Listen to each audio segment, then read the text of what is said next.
Sahabat disabilitas, balik lagi di obrolan asik seputar olahraga. Salam olahraga, Jaya. Oke, di podcast kesayangannya kita ada di NPCI Sumatera Selatan. Untuk yang belum follow, silakan di follow dulu. Jangan lupa di like dan juga subscribe ya. Nah, kali ini kita ada di Jakabaring Sport City Palembang. Dan tentunya sudah bersama saya, ini ada Bro Nazirin nih. Yeah. Ada Kak Nazirin dari cabang olahraga para renang ya. Yeah. Sebagai coach. Yeah. Oke, sebagai coach sudah berapa lama nih Kak? Jadi coach dari 2016. Dari 2016. Yeah. Artinya sudah jalan ke tahun ke-8 ini ya. Yeah. Oke. Selama 8 tahun menjadi coach, ada pengalaman apa yang bisa di-share ke teman-teman sahabat disabilitas? Selama menjadi pelatih di tim renang NPC Sumsel ini, tentunya pengalaman begitu banyak. Karena kita menangani atlet berbagai macam latar belakang dan juga bermacam-macam disabilitas. Ada yang tunanetra, tunadaksa, dan di sana kita juga harus pandai-pandai menempatkan diri. Jadi di sanalah pengalaman yang mungkin tidak saya rasakan sebelum saya berada di pelatih di NPC Sumsel ini. Yang terutama itu pada saat melatih yang tunanetra. Mereka kan nggak bisa lihat sama sekali itu.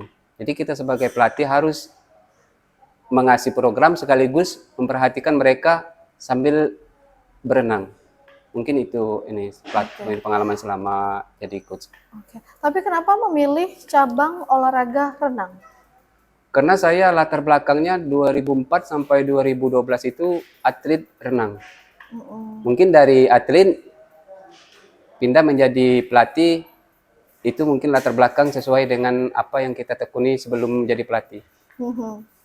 Oke, jadi memang sebelumnya basicnya adalah seorang atlet renang ya. Berapa lama waktu itu? Jadi pernah?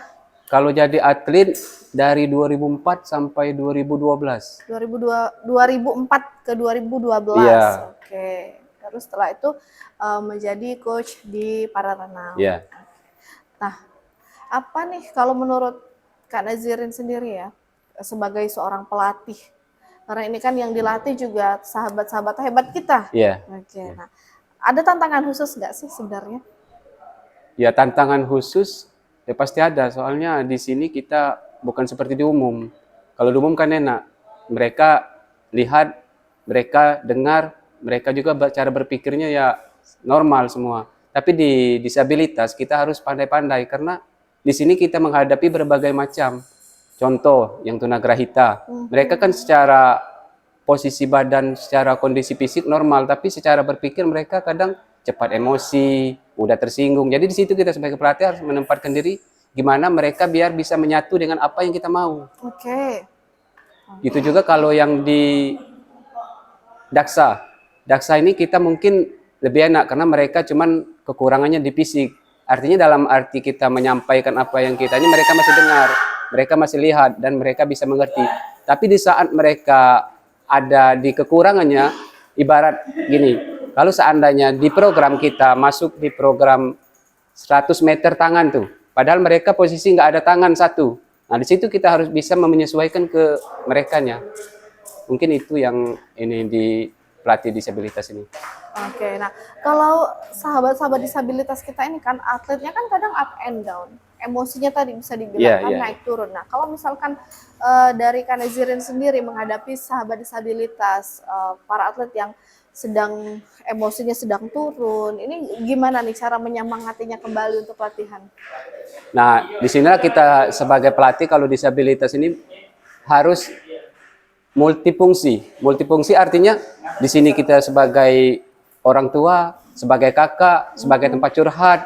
Artinya kita harus bisa sebisa mungkin apa yang mereka rasakan, apa yang mereka keluhkan, kita harus bisa menerima. Kadang kita harus jadi posisi jadi pelawak biar mereka bisa moodnya balik lagi gitu ya. Kita bisa apa yang kita sampaikan mereka bisa terima gitu. Mungkin itu yang ini paling penting. Kita harus menyatu dengan apa yang mereka rasakan dulu, baru kita bisa masukkan apa yang kita inginkan kepada mereka. Oke, nah kalau untuk Kak Nazirin sendiri sebenarnya kunci suksesnya menjadi seorang atlet itu apa sih?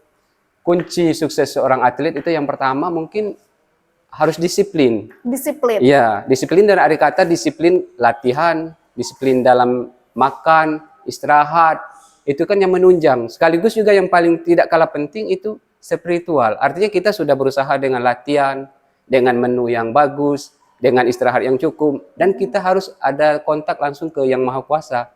Karena segala sesuatu kita ada yang menentukan di balik itu semua, yaitu Yang Maha Kuasa. Artinya dengan berdoa. Artinya memang kedekatan kita dengan Tuhan itu adalah hal yang paling utama, gitu Iya. ya, berdoa tetap. Selain daripada kita dengan apa yang kita lakukan tadi, dengan latihan, dengan disiplin dari bidang makan dan istirahat, kita juga harus bisa berdoa biar apa yang kita kerjakan, apa yang kita usahakan bisa tercapai. Oke, bisa memberikan hasil yang Iya. terbaik. Oke, jadi satu hal nih kunci suksesnya dari Coach Nazirin, pola makan iya, terus juga pola tidur ya. Iya.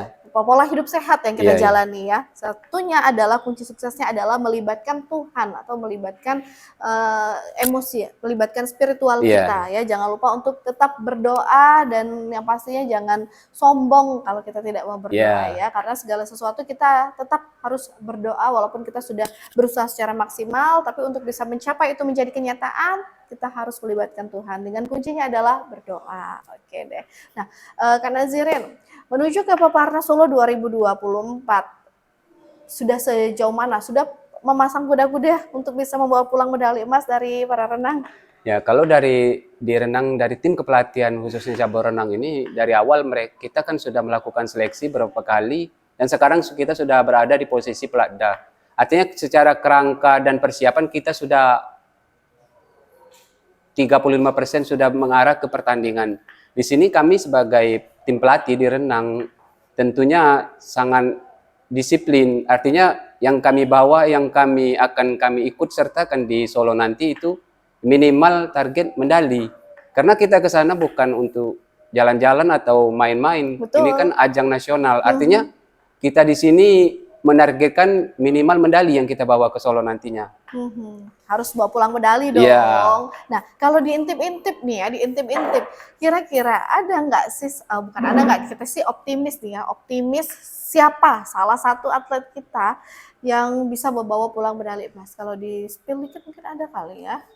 Ya, kalau lihat dari latihan selama ini dan juga dari seleksi kemarin di cabur para renang ini mungkin yang kita targetkan medali itu ada di S6 dan tadi yang di wawancara sebelum saya tadi itu si Gunawan dengan Andika. Gunawan itu S11 sedangkan Andika itu S6. Di situ kita sudah ancang-ancang pasang target minimal medali.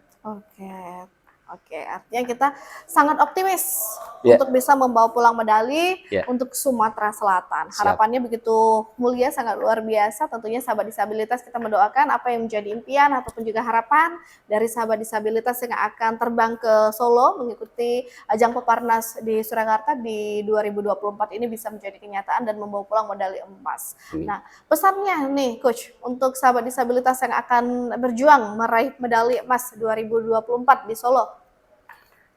Pesan saya sebagai seorang pelatih, khususnya untuk atlet di para renang ini, di sini mungkin dari sekian banyak penduduk Sumatera Selatan mereka yang terpilih. Jadi jangan sampai apa yang telah kita lakukan selama ini sia-sia. Artinya di sini kita lagi pelatda. Saya harap mungkin dengan para atlet harus konsentrasi, fokus, dan jangan sampai terpengaruh dengan hal-hal yang di luar konteks kita dengan untuk latihan. Artinya gunakan peluang ini karena kesempatan terkadang tidak datang dua kali. Mungkin itu yang saya sampaikan. Kesempatan tidak datang dua kali, gunakanlah kesempatan itu sebaik-baiknya. Oke. Manfaatkanlah kesempatan ini untuk bisa membawa pulang medali sahabat disabilitas yang terbaik untuk Sumatera Selatan tentunya. Oke, terima kasih Coach sudah mampir di obrolan asik seputar olahraga. Salam olahraga, Jaya.